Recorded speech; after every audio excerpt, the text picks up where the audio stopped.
Hello student, हमने last video में what is computer language पढ़ लिया था एंड इसकी नेसेसिटीज़ पढ़ ली थी और ऑब्जेक्ट ओरिएंटेड लैंग्वेज के बारे में भी थोड़ा आइडिया मैंने दे दिया था।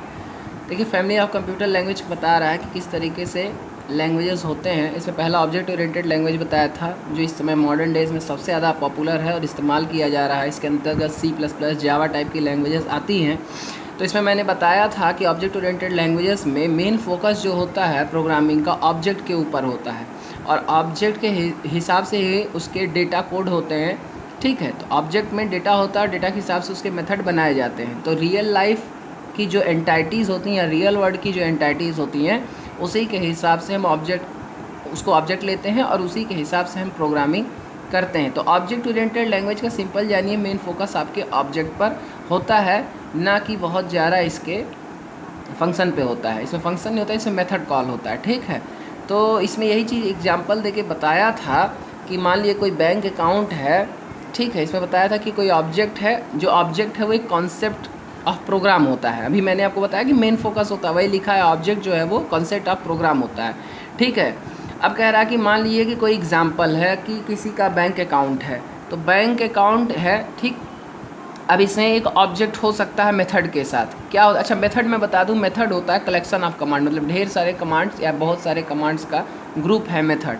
जैसे हम फंक्शंस कहते हैं प्रोसीजरल प्रोग्रामिंग लैंग्वेजेस में, उसी तरह यहाँ पे मेथड है। ठीक है, तो कह रहा है कि मान लीजिए आपका बैंक अकाउंट है। अब बैंक अकाउंट से रिलेटेड देखिए कई सारे फीचर्स होते हैं, तो फीचर्स के आधार पे ही उसके वो ऑब्जेक्ट्स क्रिएट होते हैं और हर ऑब्जेक्ट की अपने हिसाब से वैल्यूज़ घट बढ़ सकती हैं। ठीक है, लेकिन सारे फीचर्स क्या होंगे, उस मेन ऑब्जेक्ट से रिलेटेड होंगे। जैसे कि बैंक अकाउंट लिया, तो बैंक अकाउंट के बिहेवियर में बहुत सारी चीज़ें होती हैं। बैंक अकाउंट में हो सकता है बैंक अकाउंट नंबर हो सकता है, कितना बैलेंस है, वगैरह वगैरह। तो ये जो अकाउंट नंबर है या जितना बैलेंस है, ये सारे ऑब्जेक्ट्स हो गए। ठीक है, हम इसको क्लास कहेंगे और बाकी ऑब्जेक्ट्स हो गए। जो बैंक अकाउंट्स को अगर हम क्लास कहते हैं, क्लास मतलब कि आपका जो कोड लिखने का तरीका है, ब्लूप्रिंट होता है। और ऑब्जेक्ट जो होते हैं, जो रियल लाइफ की एंटाइटीज़ होती हैं, उस पर हमारी प्रोग्रामिंग होती है, जो मेन कैरेक्टरिस्टिक होता है। ठीक, तो ऑब्जेक्ट की कैरेक्टरिस्टिक्स के हिसाब से हम लिखेंगे। अब क्या है कि बैंक अकाउंट बैलेंस देखिए घट बढ़ सकता है, वैल्यूज़ चेंज हो सकती हैं। ठीक है, तो उस हिसाब से हम इसको मॉडिफाई कर सकते हैं बैंक अकाउंट बैलेंस में। तो हम जो ऑब्जेक्ट यूज़ करेंगे मेथड के साथ, वो भी उसी हिसाब से होगा। तो ये ऑब्जेक्ट ओरिएंटेड प्रोग्रामिंग लैंग्वेज का फ़ायदा है। तो यही बताया कि जो मेन आइडिया है ऑब्जेक्ट ओरिएंटेड प्रोग्रामिंग में, कि ऑब्जेक्ट अपनी वैल्यूज़ को कोड के अंदर, यानी मेथड में जो कोड लिखे गए होते हैं उसके अंदर ऑब्जेक्ट अपनी वैल्यूज़ को खुद ही मैनेज करता है। ठीक है, अगर आपको कोई वैल्यूज़ में बदलाव लाना है तो आपको दूसरे ऑब्जेक्ट को डिक्लेयर करना होगा मेथड के साथ और उसमें बदलाव उसका आएगा। ठीक, अब कह रहा है ये जो आइडिया है ऑब्जेक्ट का अपने आप में वैल्यूज़ को मैनेज करने का, इसी आइडिया को इनकैप्सुलेशन कहते हैं। अब दूसरा जो प्रोग्रामिंग लैंग्वेज था वो है प्रोसीजरल लैंग्वेज। प्रोसीजरल लैंग्वेज में क्या, देखिए इसमें क्या था ऑब्जेक्ट ओरिएंटेड में, कि मेन जो फोकस होता था वो ऑब्जेक्ट पर होता था। यहाँ पे जो मेन फोकस है वो फंक्शन या प्रोसीजर पे होता है। ठीक है, जो भी प्रोसीजर क्या है, प्रोसीजर एक well structured sequence of step है। ठीक, तो इसमें क्या होता है कि जो प्रोग्रामिंग की जाती है प्रोसीजरल लैंग्वेज में, उसमें इस पे क्या कहते हैं, प्रोसीजर पे ध्यान दिया जाता है कि स्टेप ऑफ सीक्वेंस कैसे हैं। इसीलिए इसको कहते हैं कि हाउ टू डू, मतलब कि प्रोग्रामिंग जो प्रोसीजरल होती है, हाउ टू डू।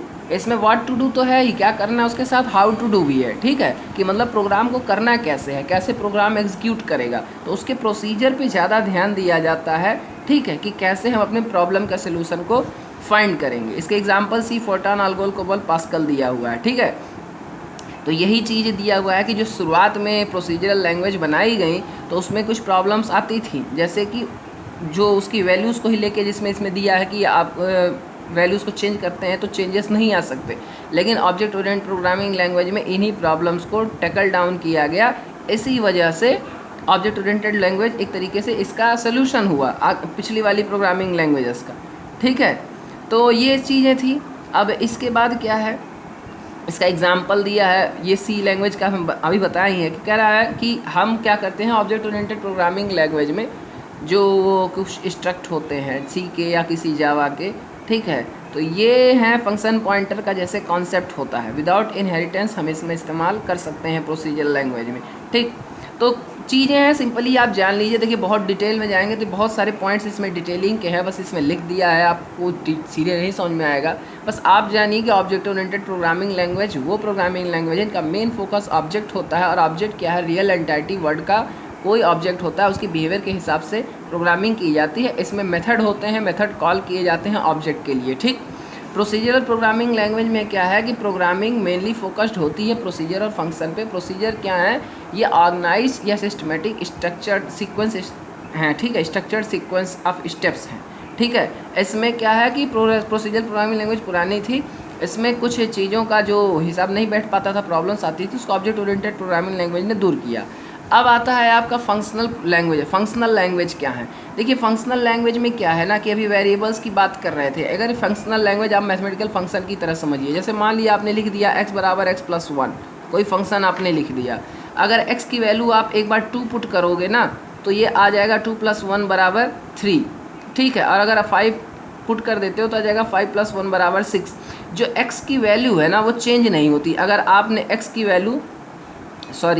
की वैल्यू अगर आप बदलते जाते हो तो वैल्यूज़ क्या है इसके हिसाब से चेंज नहीं होती। यानी कि आपने जो भी वैल्यू x को दे दी वो बदलने वाला नहीं है। एक बार आपने x की वैल्यू 2 दी, ठीक है, एक बार आपने x की वैल्यू 5 दी, तो जो वैल्यू है x की वो बदलेगा नहीं। समझ में आई बात? ये वेरिएबल्स के कॉन्सेप्ट हैं जो आगे इस्तेमाल होते हैं। अब फंक्शन की देखिए आप वैल्यू भले बदल जा रही है, ठीक, ओवरऑल यहाँ पे 3 आ गया, यहाँ पे 6 आया, लेकिन आपने जो वैल्यूज़ दिया x का वो बदला नहीं। ये हमारा x क्या है? हमारा वेरिएबल है। तो वही चीज़ इसमें दिया है कि वो प्रोग्रामिंग लैंग्वेजेस में जो म्यूटेबल स्टेट्स होते हैं, यानी कि वेरिएबल्स की वैल्यूज़ के चेंजेस की पॉसिबिलिटी तो होती है, लेकिन इसमें क्या है, फंक्शनल प्रोग्रामिंग लैंग्वेज में ऐसा नहीं है।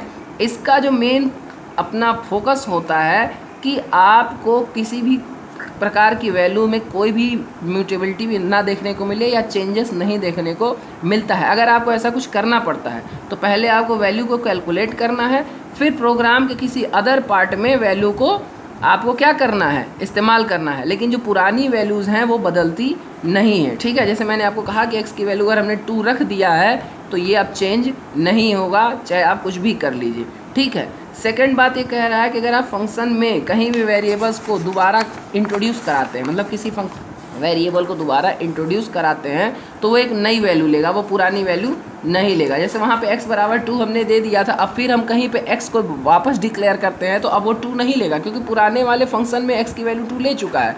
तो अब नए फंक्शन में दूसरे वेरिएबल अगर आप x के लिए डिक्लेयर करते हैं तो उसकी वैल्यू भी आपको बदलनी पड़ेगी, ठीक है। लेकिन ग्लोबल ये क्या किया? Taken together it means that a program can still work but this things is similar to both global variables and object variables are impossible. वही कह रहा है कि जैसे आपने एक बार अगर x की वैल्यू डिफाइन कर दी है तो वो उसकी वैल्यू सिमिलर नहीं हो सकती, ठीक है। अच्छा, आगे आता है आपका लॉजिक लैंग्वेजेस। अभी लॉजिक लैंग्वेजेस क्या है? लॉजिक लैंग्वेजेस की बात कर रहा है, ये थोड़ी डिक्लेरेटिव लैंग्वेज। देखिए मेनली प्रोग्रामिंग लैंग्वेजेस को 2 हिस्सों में बांटता है। एक बात है इम्परेटिव लैंग्वेजेस में, ठीक है, इम्परेटिव, और एक आता है आपका डिक्लेरेटिव, ठीक है। इसमें डिक्लेरेटिव होता है, इसमें क्या है कि फंक्शंस के हिसाब से हमारे गोल को देखना होता है। इसमें क्या है कि हम अपने हिसाब से कोड को लिख सकते हैं और चीज़ों को बढ़ा घटा सकते हैं, बढ़ते चले आते हैं। इसमें आपका फिक्स है, चेंजेस नहीं आते हैं इसके फंक्शनिंग में। तो यही है, तो यहाँ पे वही चीज़ दिया है कि जो लॉजिक लैंग्वेजेस है इसको डिक्लेरेटिव लैंग्वेज कहते हैं। क्यों?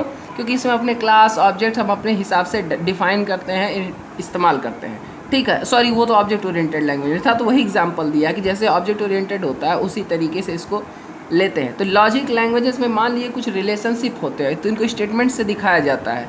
किसी ऑब्जेक्ट या किसी चीज़ के हिसाब से किसी प्रोग्राम का अगर हम सोल्यूशन ढूंढ रहे हैं तो उससे रिलेटेड स्टेटमेंट्स होंगे, वो स्टेटमेंट्स रिलेशंस के फॉर्म में होंगे। तो हम जब प्रोग्राम को एग्जीक्यूट कराएंगे सोल्यूशन फाइंड करने के लिए, तो जो भी हमने प्रोग्राम लिखा है वो सारे क्या करता है? रिलेशनशिप को क्या करे? सेटिस्फाई करे। देखिए लॉजिक का मतलब ही होता है कोई चीज़ का होना या नहीं होना। जैसे हम कहते हैं कि आज बारिश होगी, ठीक है, तो बादल देखते हम कहते हैं आज बारिश होगी, ये तो मान लीजिए हमारा एक गेस हो जाता है, ठीक है। मान लीजिए हम कहते हैं कि एक्स वाई से बड़ा है, तो हम क्या लॉजिक लगाते हैं? एक्स वाई से बड़ा है तो वाई जेड से मान लो छोटा है, तो अब हम पूछेंगे कि एक्स वाई से बड़ा है और वाई जेड से छोटा है, तो सबसे बड़ा क्या हुआ? तो आप लॉजिक लगा के बता सकते हो। तो ये स्टेटमेंट्स हो गए एक्स वाई से बड़ा है और वाई जेड से छोटा है, तो आप सबसे बड़े को बताओ। तो आप इस प्रॉब्लम का सोल्यूशन निकाल सकते हैं सारे स्टेटमेंट्स के हिसाब से, लेकिन जो हम प्रोग्राम लिखेंगे, ये जो हमने 2 स्टेटमेंट दिए एक्स वाई से बड़ा वाई जेड से छोटा है, इसको भी सेटिस्फाई करना चाहिए। तो लॉजिक लैंग्वेज इस तरीके के लैंग्वेजेस को कवर करता है, प्रॉब्लम्स को कवर करता है। अब बात आती है स्टैक लैंग्वेजेस की। देखिए स्टैक का कॉन्सेप्ट क्या है कि डेटा का जो स्टोरेज होता है, डेटा स्ट्रक्चर एक पूरा कॉन्सेप्ट है। आप पढ़ते हैं, अगर हायर क्लासेस में आप कंप्यूटर पढ़ेंगे तो वहाँ पे डेटा को कैसे स्टोर कराते हैं मेमोरी में, उसकी बात करता है, ठीक है। तो आपका जो डेटा है वो स्टैक पे स्टोर होता है। स्टैक का मतलब एक के ऊपर एक, एक के ऊपर एक हीप में कोई चीज़ रखते चले आना, जैसे बुक्स रखी होती है, ठीक है। तो अब इसमें भी कई ऑप्शंस होते हैं कि कोई चीज़ पहले आया, पहले गया, बाद में आया, पहले गया, इसके बहुत तरीके हैं, डेटा स्ट्रक्चर में आप पढ़ेंगे। तो यहाँ पे सिंपल सी बात ये दी हुई है कि ये जो स्टैक लैंग्वेजेस होते हैं, इसमें क्या है कि लोकल वेरिएबल्स के डेटा को मोस्टली इस्तेमाल किया जाता है, ठीक है, जो फंक्शन के दौरान इस्तेमाल होते हैं। Those created with in a function which can be discarded when the function returns. मतलब कि देखिए लोकल वेरिएबल का कॉन्सेप्ट क्या है कि जब आप कोई फंक्शन डिफाइन करते हैं तो उसी उतने फंक्शन में वो वेरिएबल काम करता है। जैसे ही फंक्शन एग्जीक्यूट कर गया वो वेरिएबल डिस्ट्रॉय हो जाता है, तो उसके डेटा का भी डेटा स्ट्रक्चर में वैल्यू वहाँ से ख़त्म हो जाता है। जब तक आपका वो इस्तेमाल होता है, फंक्शन जितनी देर एग्जीक्यूट करता है, वो वैल्यू डेटा स्ट्रक्चर में या डेटा बेस में जहाँ भी है वो हीप में रखा हुआ है, पड़ा रहेगा, ठीक है। आप जितना ज़्यादा फंक्शन कॉल करोगे आपका स्टैक बढ़ता जाएगा, ठीक है, और आप जितना कम फंक्शन कॉल करोगे या रिटर्न कराओगे फंक्शन को, उतने ही डेटा वैल्यू, ये क्या कहते हैं, स्टैक वैल्यू कम होती जाएगी, ठीक है। इसमें ऑटोमेटिकली डेटा की वैल्यू अपने आप अरेंज होती रहती है, मैनेज होती रहती है पूरे प्रोग्रामिंग के लाइफ टाइम में, ठीक है। तो अब ये बात हुई। अब क्या है कि स्टैक लैंग्वेजेस में जो आपका ये क्या कहते हैं वेरिएबल्स हैं वो मैनेज होती हैं अपने हिसाब से। The management of variables why the stack is made explicit. वही कह रहा है कि जो स्टैक लैंग्वेजेस हैं इसमें क्या है कि वेरिएबल्स का जो मैनेजमेंट है स्टैक में वो ज़्यादा प्रभावी होता है, यानी उसका फोकस होता है। तो देखिए हर प्रोग्रामिंग लैंग्वेज का अपना मेन कॉन्सेप्ट है। ऑब्जेक्ट ओरिएंटेड प्रोग्रामिंग में ऑब्जेक्ट इसका मेन फोकस था, ऑब्जेक्ट ओरिएंटेड प्रोग्रामिंग में ऑब्जेक्ट मेन फोकस था, प्रोसीजरल में प्रोग्रामिंग में फंक्शन और प्रोसीजर मेन फंक्शन, ये क्या कहते हैं प्रोसीजर मेन फोकस था।